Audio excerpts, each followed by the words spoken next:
Hello everyone, আমি প্রিয়াঙ্কা দে, taro reader. ছোটখাটো একটা রেমেডিজ দিচ্ছি, ইভেন যুক্তিপূর্ণ রেমেডিজ দিচ্ছি। সেগুলো যদি করতে পারেন লাইফটা আপনাদেরই ভালো হবে।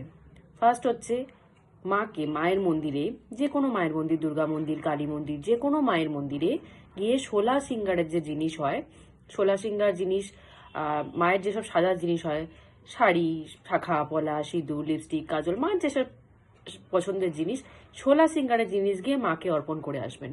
কারণ মা খুব সাজতে ভালোবাসে। শোলা সিঙ্গারের জিনিস যদি মাকে আপনি দিয়ে আসেন, মাও কিন্তু আপনাকে সাজিয়ে গুছিয়ে রাখবে। সাজিয়ে গুছিয়ে রাখা মানে ইসনা মাথা ভর্তি গা ভর্তি গয়না না, আপনার সংসারটাও মা কিন্তু সুন্দর করে সাজিয়ে রেখে দেবেন।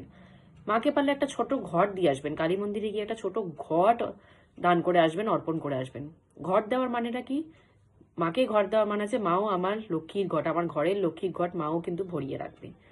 পারলে পতাকা দিয়ে আসবেন, মন্দিরে পতাকা দান করে আসবেন। পতাকা মানে হচ্ছে, আমরা আমাদের নাম বলি না, নাম ছড়াবে, তো পতাকা সেটাকেই সিগনিফিকেন্স করে। পতাকা দিয়ে আসার মানে হচ্ছে আপনার নামটাও কিন্তু প্রচার হবে।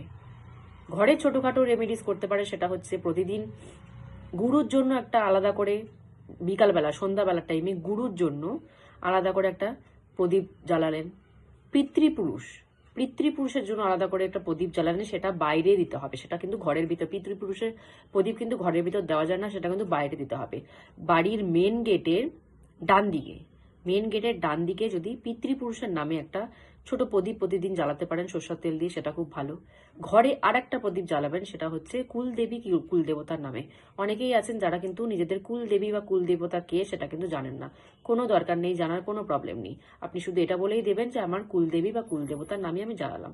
টোটাল প্রতিদিন বিকালবেলা 3টা প্রদীপ জ্বালাবেন। একটা গুরুর নামে ঘরে, একটা তার পাশেই একটা কুলদেবী কুলদেবতার নামে, আর একটা জ্বালাবেন বাড়ির মেন গেটের ডান দিকে, সেটা হচ্ছে পিতৃপুরুষের নামে। অনেকেই আছেন দেখবেন বাড়িতে পিতৃপুরুষ খুব রুষ্ট থাকে, সেই সব বাড়িতে কিন্তু কোনো সময় মা লক্ষ্মী টিকতে পারে না, যাদের বাড়িতে পিতৃপুরুষ রুষ্ট থাকে। তো পিতৃপুরুষকে ঠিকঠাক রাখার জন্য, তাদের মুক্তি পাওয়ার জন্য, তারা যেখানে আছে তারা শান্তিপূর্ণভাবে থাক, ইভেন তারা যদি শান্তিপূর্ণভাবে থাকে তাহলেই তারা আমাদেরকেও আশীর্বাদ দেবে। তো সেই জন্য একটা পিতৃপুরুষের নামে একটা প্রতিদিন প্রদীপ জ্বালাবেন। আর একটা কাজ করবেন, প্রতিদিন ঘরে ধূপ দেবেন। গোবর, ধুনো, ছোবা, অল্প ঘি, আরো অনেক জিনিস মেশানো যায় সেগুলো দিয়ে প্রতিদিন ধূপ দেবেন। প্রতিদিন বিকালবেলা বাড়িতে ধূপ দেবেন। ওই ধূপের যত নেগেটিভিটি আছে সেগুলো কিন্তু সব ক্লিনজিং হয়ে যায় ওই ধূপে। তো এগুলো যদি আপনারা রেমেডিস ফলো করতে পারেন লাইফে, প্রফিট একদমই পাবেন। আর খুবই যুক্তিপূর্ণ এগুলো, খুব মানে যা খুশি বলছি না, যুক্তি দিয়ে একদম বোঝানোর চেষ্টা করলাম। তো আজকে এখানেই স্টপ করলাম। জয় গুরু।